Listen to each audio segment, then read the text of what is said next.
Bo Ryan back on the show. What's campus like this week, Coach? Dan, it's been crazy.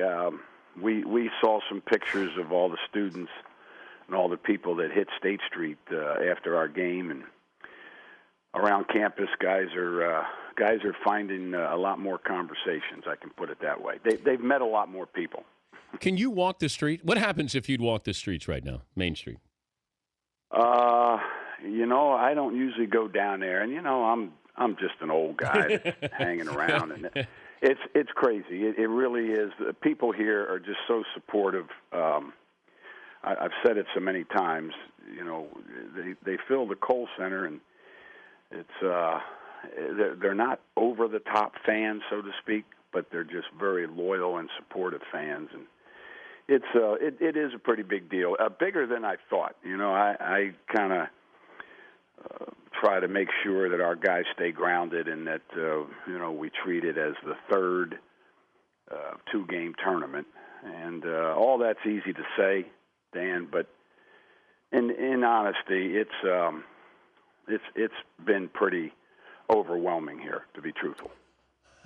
First thing you thought as you win the game and you know you're going to the Final Four for the first time, who did you think of, or what did you think of? Well, that's pretty easy for me because it was when we won. It would have been my dad's 90th birthday, and it's hard.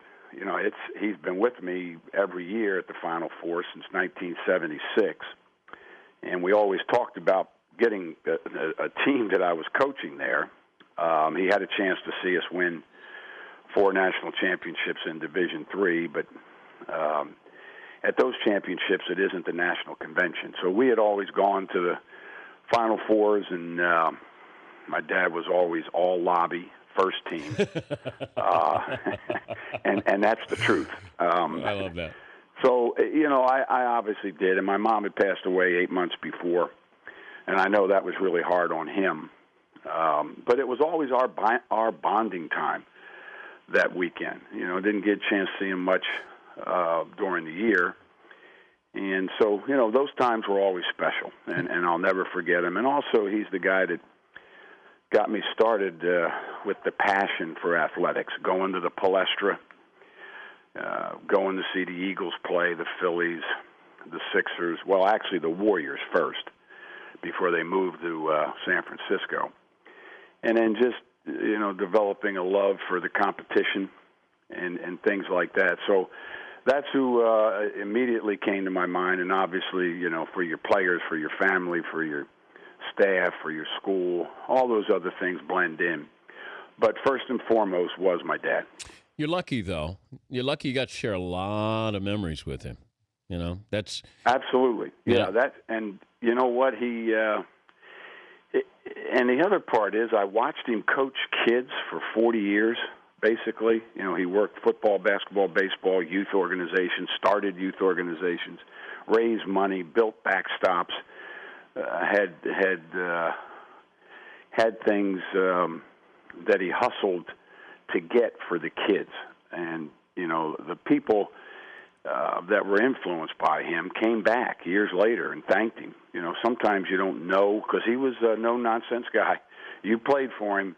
You took care of the ball. You didn't take too many called third strikes in baseball. You didn't miss signs. You didn't fumble the ball in football. You didn't turn the ball over in basketball. He was a very strict disciplinarian that way, but still the kids had fun. They learned, and they gained something. All the parents really liked the way he handled the kids.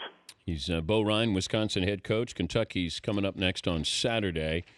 If you're going to single out a Kentucky game that will help your kids for this weekend, which Kentucky game would you show them? Well, Dan, the first Kentucky game was 1976. We opened up Rupp Arena when I was an assistant at Wisconsin. So I got Adolph Rupp sitting behind me to the right of the Wisconsin bench. So Joe B. Hall is coaching Kentucky at the time? Yes, and let me tell you, they had Roby and Phillips and Givens, and this is 76-77, the year before they won the national championship. And, Dan, we had a forward a three-man on the right side of the court. He made a cut, and we were playing on Thursday. We didn't see the kid till Friday. That's how physical they were on anybody trying to make a cut through the lane. Do you remember Roby and Phillips? Yeah, the Twin Towers back then. Oh, that was a heck of a team. They had Gibbons and Jack James Lee, I think. Lee, yep. So anyhow, that was my first experience. My first Division I game as an assistant. It's 1976, and it's at Kentucky. And you got Adolph Rupp there, the legendary Baron of the Bluegrass is there. Yep. And the three officials came in, or I saw three guys with Kentucky letter sweaters on. Later, I found out it was the official. It was confusing. Who's the best player you ever saw in person?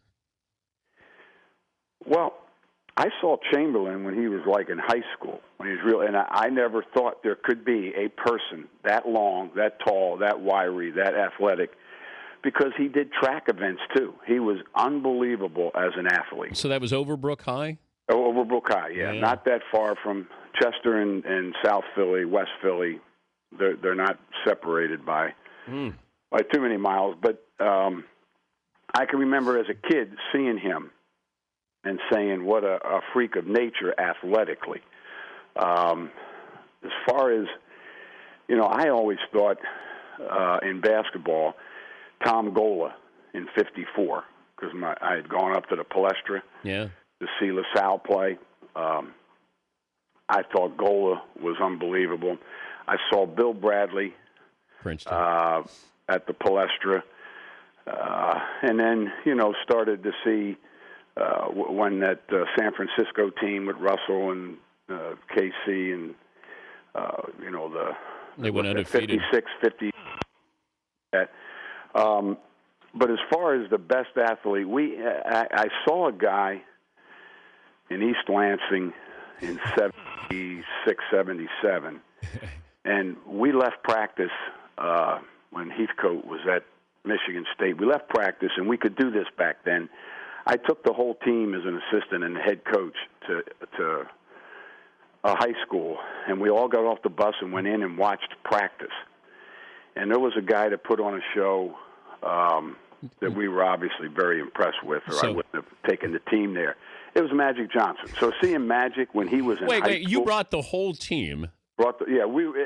Now you can't do that in recruiting. So the Cole College team goes to watch Irvin Johnson play a high school game? Yes.